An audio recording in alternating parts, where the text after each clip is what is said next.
Good morning बच्चों। बेटे कल हम लोगों ने गांधी जी के पर्सनल लाइफ के बारे में थोड़ा पढ़ा था। आज हम पढ़ेंगे गांधी जी इन साउथ अफ्रीका। इसके बाद फिर बच्चों हम लोग अपने कोर्स में आएंगे कि गांधी जी का क्या रोल था इन नेशनलिज्म जनरेशन में या इन इंडिपेंडेंस ऑफ इंडिया में गांधी जी का क्या रोल था। इस चीज को हम लोग बच्चों कल से स्टार्ट करेंगे। बट आज हम पढ़ते हैं कि गांधी जी का साउथ अफ्रीका में क्या हुआ।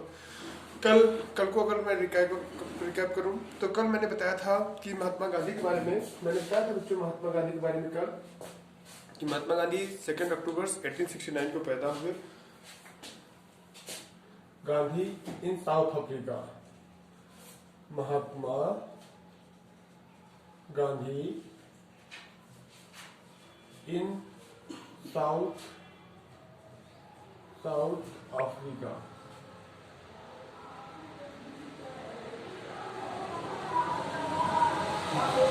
आज हम ये पढ़ना है।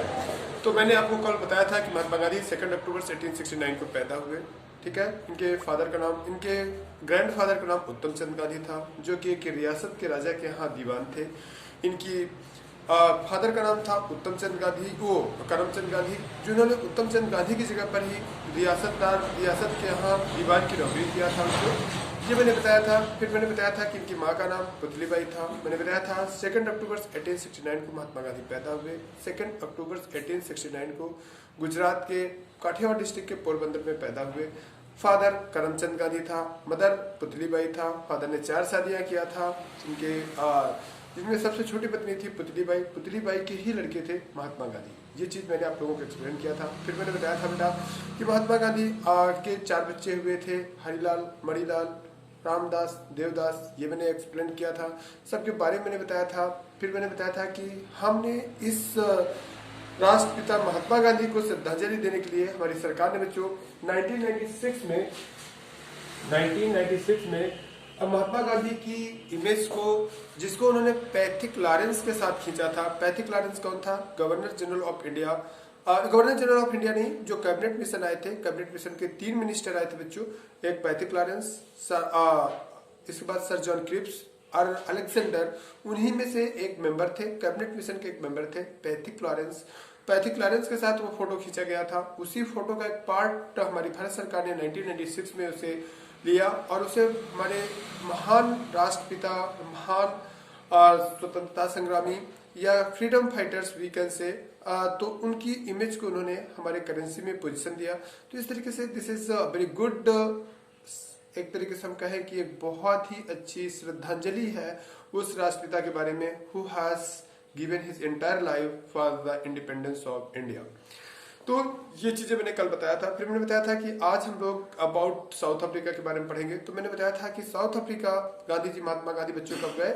अब्दुल्ला नाम के एक बंदे की केस लड़ने के लिए 1893 में गए। कब गए बच्चों?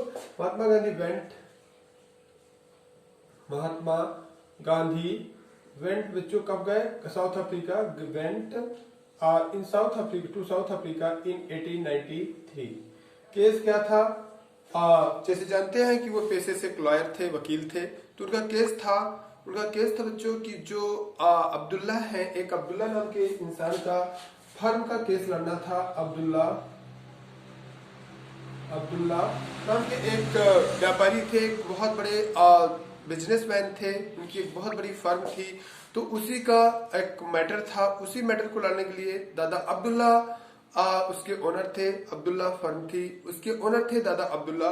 तो उन्हीं का केस लड़ने के लिए उन्हें बच्चों कहाँ जाना पड़ा? साउथ अफ्रीका जाना पड़ा।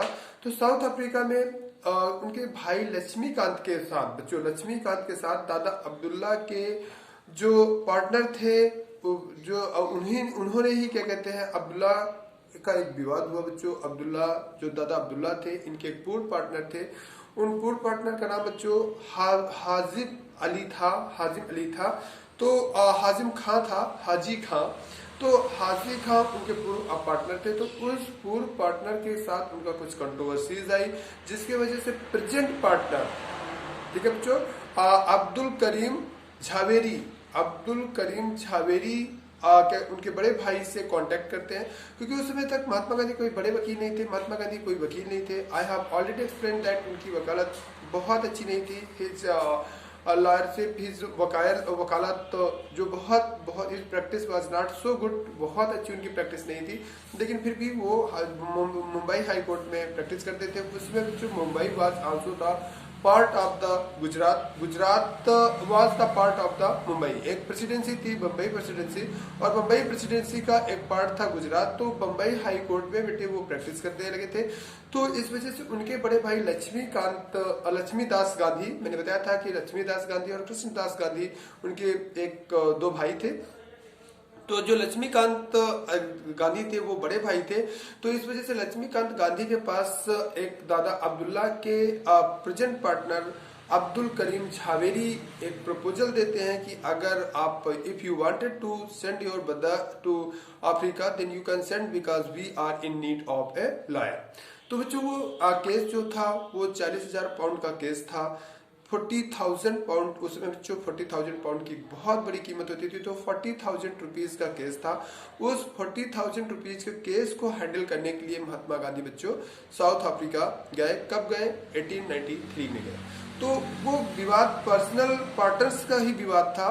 किसका किसका? अब्दुल हाजी अली और Haji Ali as well as Abdullah, Dada Abdullah के बीच का विवाद था। हाजी अली और दादा अब्दुल्ला पहले बेटे पार्टनर थे, लेकिन बाद में कंट्रोवर्सीज आ जाने की वजह से दोनों अलग अलग हो जाते हैं। तो जब दोनों अलग अलग हो जाते हैं तो उस समय दादा अब्दुल्ला का कुछ पैसा उनके ऊपर बनता है, लगभग 40,000 पाउंड का केस था। तो वो देने के लिए तैयार नहीं होते। तब जाकर के दादा अब्दुल्ला उनके ऊपर केस करते हैं।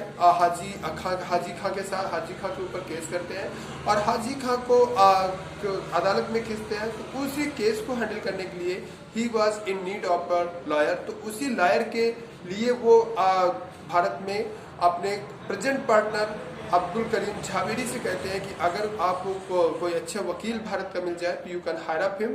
तो वो मिलते हैं महात्मा गांधी। और महात्मा गांधी क्योंकि अब्दुल करीम झावेरी का जो परिचय था वो लक्ष्मीदास गांधी से था, लक्ष्मीदास गांधी को वो बताते हैं कि आपके भाई अभी इंग्लैंड से पढ़ करके आए हैं, we are in need of the lawyer, तो आप अगर अपने भाई को भेजना चाहें तो भेज सकते हैं। तो इस तरीके से महात्मा गांधी को अफ्रीका जाने का एक प्रपोजल मिलता है और महात्मा गांधी एग्री भी हो जाते हैं। और महात्मा गांधी के साथ तय होता है कि 105 पाउंड पर मंथ आपको पेमेंट मिलेगा, आने जाने का खर्च मिलेगा, रहने का खर्च मिलेगा, ये सारी फैसिलिटीज उन्हें दी जाती है। और इस सारी फैसिलिटीज के साथ महात्मा गांधी को क्या कहते हैं दादा अब्दुल्ला का फर्म का केस लड़ने के लिए वो अफ्रीका जाते हैं, साउथ अफ्रीका जाते हैं। वहां जब जाते हैं बेटे तो उनकी वो केस हैंडल करते हैं। पहले तो उनका मेन पर्पस था केस हैंडल करना, और केस हैंडल करने के बाद वो केस जीतते भी हैं।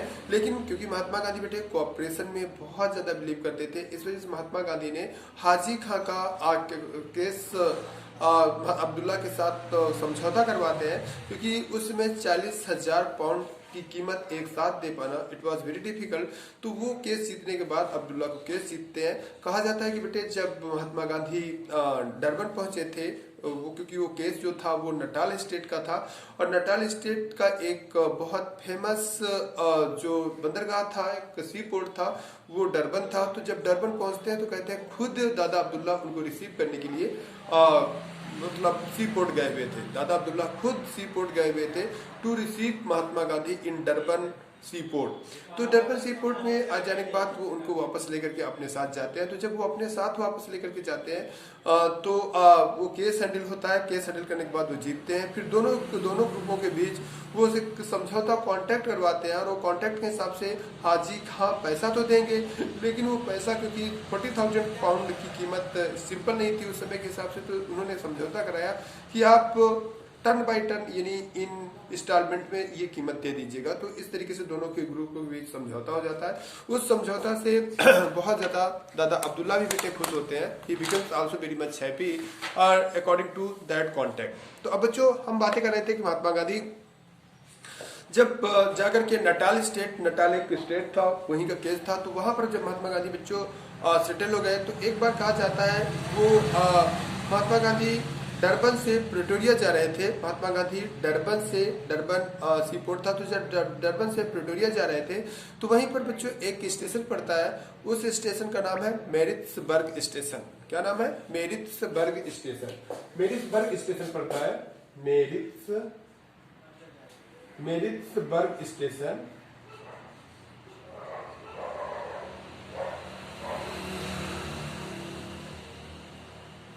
कौन सा स्टेशन पड़ता है बच्चों? मेरिट्सबर्ग। क्या नाम है स्टेशन का, क्या कह सकते हैं? मेरिट्सबर्ग। मेरिट्सबर्ग स्टेशन पड़ता है। कहा जाता है कि उसमें कुछ अंग्रेज लोग उस डिब्बे में चढ़े जिस कंपार्टमेंट में गांधी जी ट्रेवल कर रहे थे। उस कंपार्टमेंट में सम फार्मर सम ब्रिटिशर्स चढ़ते हैं, तो उन्होंने गांधी जी को देख करके कहा you should leave to this room and go backward side of the room which is specialised for the black peoples. तो गांधी जी अपना टिकट दिखाते हुए बोलते हैं कि I have taken the tickets of the first class then why I travel the compartment of the second class. तो कहते हैं कि वो थोड़ी बहस कर लेते हैं और उसी बहस के दौरान अंग्रेज उन्हें धक्के मार करके बच्चों अपने कंपार्टमेंट से हटा देते हैं और उनसे कहते हैं कि if you want to travel in this train then you should sit in that compartment which is specialised for the black people. तो कहते हैं महात्मा गांधी पूरी रात उन्होंने, कहा जाता है कि दादा अब्दुल्ला को भी इन्फॉर्म किया, लेकिन रात में क्या हो सकता था, गांधी जी को have passed the entire day in the entire night in the gold bitter night in the station. तो इस तरीके से ये बेटे, तो कहा जाता है गांधी जी, एक बात बताते हैं बच्चों, गांधी जी बहुत ज्यादा फर्म डिटर्मिनेटेड के थे। उनके साथ ऐसा सुलूक, क्योंकि ही बिलोंग्स टू द काफी कुछ रिच फैमिली से बिलोंग करते थे, इस वजह से उनके साथ कुछ ऐसा इंडिया में कभी नहीं घटित हुआ था। इस वजह से जब उनके साथ वहां पर ऐसा घटित हुआ तो उनको थोड़ा अजीब सा लगा और इस वजह से उन्होंने प्रॉमिस कर डाला कि ये ऐसा फ्यूचर में कंटिन्यू नहीं होना चाहिए। It should be not continue in future whatever has happened with me according to the colour of skin. तो इस तरीके से ये उनके लिए थोड़ा सा एक नहीं होता। तो अफ्रीका में बच्चों उन्होंने एक मोमेंट चलाया। तो पहला मोमेंट जो चलाने के लिए उनको मिला वो बेटे मताधिकार का प्रयोग था, वोटिंग पावर से रिलेटेड था।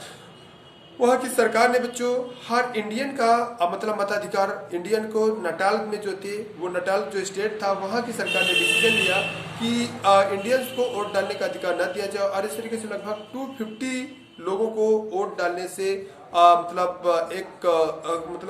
खत्म करने का एक प्लान किया गया। तो इस तरीके से महात्मा गांधी ने बच्चों वहाँ पर पहली बार इसी मताधिकार का जो कानून था, इसी के खिलाफ में पहली बार ट्रुथ का मतलब सत्याग्रह का प्रयोग करते हैं और वो सत्याग्रह के थ्रू बड़े अधिकारियों को इन्फॉर्म करके, जनसभाएं करके, रैली करके, मीटिंग्स करके ये इस कानून को रोकने की कोशिश करते हैं। लेकिन बच्चों फिर भी ये बिल पास हो जाता है एंड पास हो जाने के बाद महात्मा गांधी को और भी ज्यादा फीलिंग हर्ट होती है। तब महात्मा गांधी ने बच्चों कुछ डिसीजन लिए साउथ अफ्रीका केस में और वहीं पर जो महात्मा गांधी जो केवल कुछ दिनों के लिए गए थे, फॉर 1 ईयर के कॉन्टेक्ट में गए थे in Africa, there was only the contact of 1 year. उस 1 ईयर को उन्होंने 22 साल में रह करके अफ्रीका में बिताया और 22 साल तक वो इंडियन अफ्रीकन के लिए लड़ते रहे। ठीक है कि आप उन्हें इक्वलिटी का लेवल क्यों नहीं दे रहे। तो इस तरीके से बच्चों जब गांधी जी को लगा कि I have to stay here for long time, तो उन्होंने महात्मा गांधी के घर अब्दुल्ला के घर पे ही एक नटाल इंडियन कांग्रेस की फाउंडेशन किया। नटाल इंडियन कांग्रेस की फाउंडेशन बच्चों एक तरीके से देखा जाए तो किसके नाम पे की गई ये हम आपको बता दें। तो नटाल इंडियन कांग्रेस की फाउंडेशन जो रखी गई वो बच्चे एक अपने यहाँ एक ग्रैंडफादर ऑफ इंडिया जिन्हें कहा जाता है, वो कौन थे? दादा भाई नेहरू जी एक बड़े लीडर थे जिन्हें कहा जाता था he was the first Asian to be the member of the legislative assembly of Britain और कॉमन हाउस के वो मेंबर्स बने थे। तो कॉमन हाउस ऑफ ब्रिटेन के मेंबर्स बनने वाले he was the first person. Dadabhai Nehru ji was the first person to be the member of the common house of parliament of England। तो उन्होंने बेटे एक इंडियन कांग्रेस की स्थापना इंग्लैंड में किया था। तो उन्हीं को देखते हुए महात्मा गांधी ने बच्चों दादा अब्दुल्ला के घर में ही एक ऑर्गेनाइजेशन का फॉर्मेशन किया जिसे नटाल इंडिया कांग्रेस कहा जा सकता है। इसकी फाउंडेशन दादा अब्दुल्ला ने बच्चों 1894 में किया और कंट्रीब्यूट किया। इसका नाम दादा भाई नेहरू जी के संस्था के हिसाब से। और इस तरीके से बच्चों ये कहा गया कि इसका मेंबर बनने के लिए नटाल इंडियन कांग्रेस का मेंबर्स बनने के लिए पर माह 5 शिलिंग की फीस रखी गई कि 5 शिलिंग फीस मतलब के बेस पर इसका मेंबर्स बना जा सकता है, क्योंकि इसके कुछ खर्च होंगे, उस खर्च का पैसा मेंबरशिप किससे लिया जाएगा, तो इस तरीके से। लेकिन बाद में बच्चों से घटा करके बदल दिया गया और उसे 3 पाउंड ईयरली कर दिया गया। 5 शिलिंग पर मंथ उसको हटा करके बच्चों उसका जो पेमेंट कर दिया गया, उसका जो फीस कर दी गई वो 3 पाउंड ईयरली कर दी गई। इस तरीके से बच्चों महात्मा गांधी ने एक पहली ऑर्गेनाइजेशन अफ्रीका में रखा जिसका नाम नटाल इंडियन कांग्रेस रखा गया था। नटाल इंडियन कांग्रेस क्यों रखा गया ये भी मैंने बताया आप लोगों को।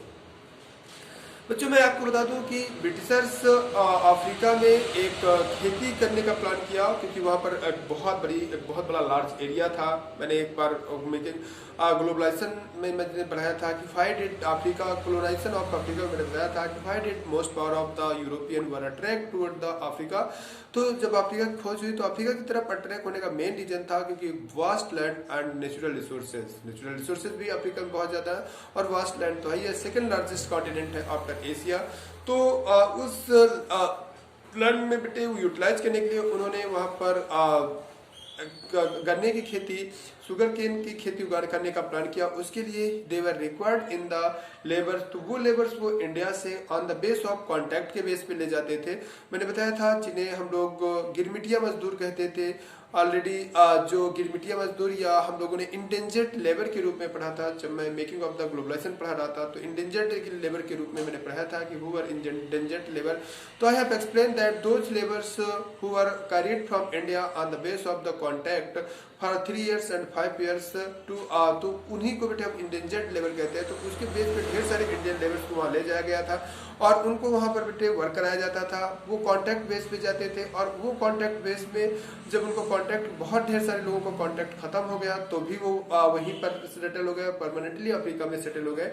तो वहाँ पर सेटल हो जाने के बाद ये बच्चों क्या हुआ कि उन लोगों के ऊपर और एक टैक्स लगाया गया, एक टैक्सेशन लगाया गया, 3 पाउंड का टैक्स लगाया गया कि आपको अफ्रीका में रहने के लिए एक, क्योंकि वो मेहनत कश इंसान थे, काफी प्रॉपर्टी भी बना लिए थे, तो उसको उनकी प्रॉपर्टी के हिसाब से उनके ऊपर 3 पाउंड का टैक्स लगाया गया कि अगर आपको अफ्रीका में रहना है तो यू हैव टू पे the 3 pound tax of the 3 pound. तो इसके लिए गांधी जी इसके विरोध में इंडिया में मूवमेंट, अफ्रीका में मूवमेंट करना स्टार्ट करते हैं अगेंस्ट इट। एंड वो तब जाकर के बच्चों एक आश्रम का फॉर्मेशन करते हैं जब उन्हें लगता है कि he have to stay for a long period in the Africa. तो वो वहां पर एक आश्रम फॉर्म करते हैं और उस आश्रम का नाम था बच्चों फोनिक्स आश्रम के फाउंडेशन की जाती है। तो फोनिक्स आश्रम क्या था? फोनिक्स आश्रम बच्चों एक आश्रम था जिसे महात्मा गांधी ने पहली बार अफ्रीका में फाउंड किया था और उस फोनिक्स आश्रम का नाम एक बर्ड के नाम पे रखा गया था जिसे माना जाता है कि वो बर्ड अमर है, वो बर्ड कभी न मरने वाली बर्ड होती है। क्यों ऐसी होती है? क्योंकि क्योंकि कहा जाता है कि जब वो अपने एग्स देती है उसकी काफी लंबी उम्र होती है और जब वो अपने एग्स देती है तो कहा जाता है एग्स देने के बाद वो आग जला करके आप उसी में जल करके मर जाती है। तो माना जाता है जो अंडे से बच्चा निकलता है वो उसका पुनर्जन्म होता है और वो पुनर्जन्म के बाद उसी के रूप में फिर से कंटिन्यू करती है, तो उसे अजर अमर बर्ड कहा जाता है। तो उसी बर्ड के नाम पे, एक अमर बर्ड के नाम पर ही महात्मा गांधी ने अपने आश्रम का नाम बच्चों क्या रखा था? फोनिक्स आश्रम नाम रखा था। जो आज की वीडियो में इतना रखते हैं क्योंकि अभी अफ्रीका के बारे में हमें थोड़ा पढ़ना है, बोरवार के बारे में पढ़ना है, तो इस वजह से आज का वीडियो हम इतना ही रखते हैं। आज अगले वीडियो में, नेक्स्ट वीडियो में मैं अफ्रीका को पूरा पढ़ा दूंगा और अफ्रीका पढ़ाने के बाद हम लोग आगे कंटिन्यू करेंगे इंडिया के मूवमेंट में जो तुम्हारे कोर्स का एक पार्ट है। तो हम महात्मा गांधी जी के बारे में पढ़ रहे थे जिन्हें काफी डीप जानने की कोशिश कर रहे हैं कि क्या हुआ, कैसे हुआ महात्मा गांधी की लाइफ, कैसे he became the so grand father, मतलब एक father of India and how he has contributed to generate the nationalism in India. Okay बच्चों, ओके, थैंक यू।